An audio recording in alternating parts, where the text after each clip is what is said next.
On the injuries, it looks like Benjamin has ruptured Achilles. They sent him over for imaging, so that was the initial diagnosis. We held Brian Berzee out with a calf injury. Doesn't seem like that's going to be anything of significance. We also held out Demario Davis. He went over for some imaging on his calf. I don't believe any of these to be serious, but they are soft tissue injuries. Rashid Shaheed and Traquan Smith both left practice with a groin, so we'll have to evaluate those guys and see where we're at. But it does look like Eno's got a ruptured Achilles. Yeah, you think this is the time of camp when things start to happen? This is when it generally occurs, and it's part of the nature of the business that we're in. But yet we gotta look at it and see what can we do as a team, both as the individual and me as the head coach to try to prevent these as best we can. Dennis, your reaction to the suspension to Alvin? Yeah, well, look, I mean, anytime you're going to lose one of your better players for any period of time, it's disappointing. But I think a 3-game suspension is a pretty good outcome for us. So. Yeah, we'll adjust accordingly and kind of move forward. It's really not going to change a lot with our plans with what we're doing right now. The great thing about it is we know what it is, and we know that we're going to have Alvin for 14 games, and so he'll still be a big part of what we're doing. Alvin said yesterday that now that once he talked to Roger Goodell, he felt like a weight off of his shoulder. He said he was living with this even all of last season. Yeah. Did you feel that in him, and can you see? Yeah, no, I think you could see at times where there was a pretty heavy burden on him. And so when you have something like that that's kind of hovering over you, it's challenging to fight through. I thought he did a pretty good job of that. But yet I sense a little bit of relief that there's some finality to this. We know what the outcome is. We go forward from here and start making the adjustments that we need to make. And from a planning purpose, I'm guessing it helps to know now exactly what you got. Yeah, absolutely. Like I said, it's not changing a lot of what we're doing right now.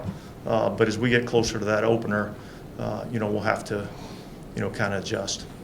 Yeah, it looked like Kendra went down with something until he got back in practice. Yeah, it was a jaw, TMJ or something like that. I don't know. It's some medical term that I don't understand, but he got back in practice. And so you feel like it was a little, because we saw some big hits like that, and it felt like it was a more physical practice today. Was that kind of?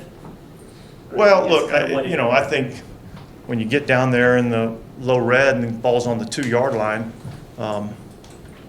there's not a lot of space, and everybody's highly competitive, and defense is trying to keep them out, and offense is trying to get it in the end zone. So I think just the nature where the ball was gets it a little bit more physical and more competitive. Was that in general you wanted that kind of, pace of practice today?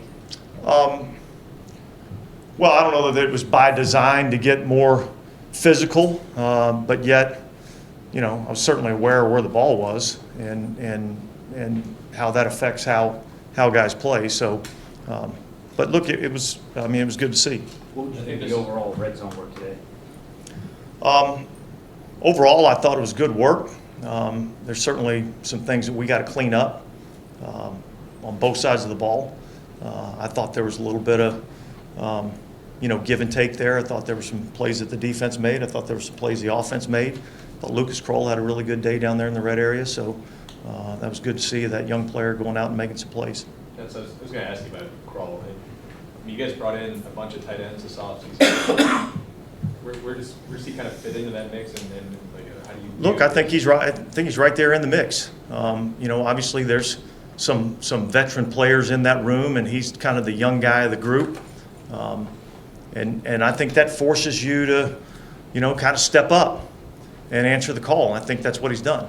You see farther ahead as a pass catcher right now than I think that'd probably be accurate to say, yeah. But I think he's getting better as a run blocker. Dennis, where would you say Isaiah Foskey's at compared to like Peyton Turner and the veterans, or Carl Granderson? Well, I'd say he's certainly behind those guys right now. He's getting acclimated to NFL football. And he's been put in a position where he's in a pretty good room. We've got a pretty good group of defensive ends. There's a lot of competition there. So, but look, he's working hard. He's practicing hard, and I do see improvement every day he goes out there. So he's got a long way to go. But again, like a lot of our guys, I like the way they're working. I think they're heading in the right direction. I assume Henning, Ruiz, and May were scheduled rest days since you Correct. mentioned with you. Yeah. Yesterday was another one of those days where Penning got kind of double the reps, it looked like, in team. I mean, what's the evaluation, how he's looking as his workload continues to ramp up? Yeah, I'd say there's still some up and down with him. There's some really good reps. I think particularly in the run game. And then there's a lot of things that he's got to improve on. So, but the only way he's going to get that improvement is if he goes out there and gets the reps. So, we're trying to, when we have him out there, we're trying to, soak him with some reps.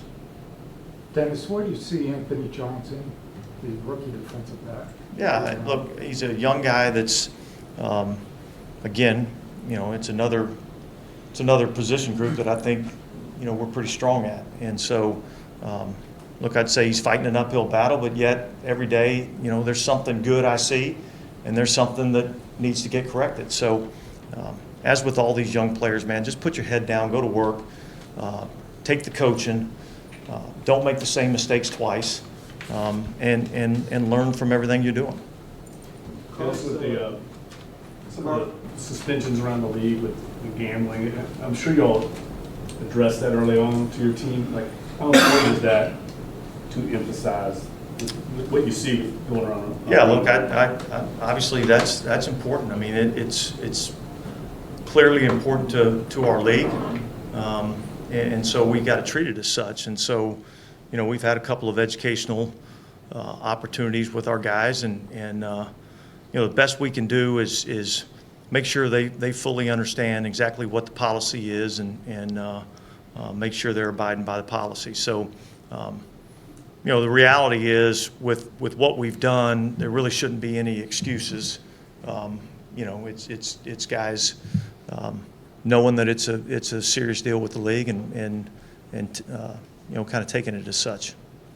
Carl's heading into year 5 with the team, especially coming in undrafted. He's one of the more veteran guys in that room now. How have you seen him grow as a leader in that room? Yeah, I think Carl's just understanding of, obviously what we're doing defensively, but I think as much as anything is understanding, how the offense is trying to attack him. When you really talk about when he first got here, I think he was, 237 pounds or something like that. He's right in around 282, 285 in that area right now. So he's a much more physical run player. He's always had some pass rush ability, but he's a much more physical run player than when we first got him. So, and look, I think that's a testament, to the player. I've said this before. When you have a player that has talent like he does, and has the work ethic like he does, they can't help but get better. And that's really the type of guys we try to bring into this program. Okay, guys, thanks.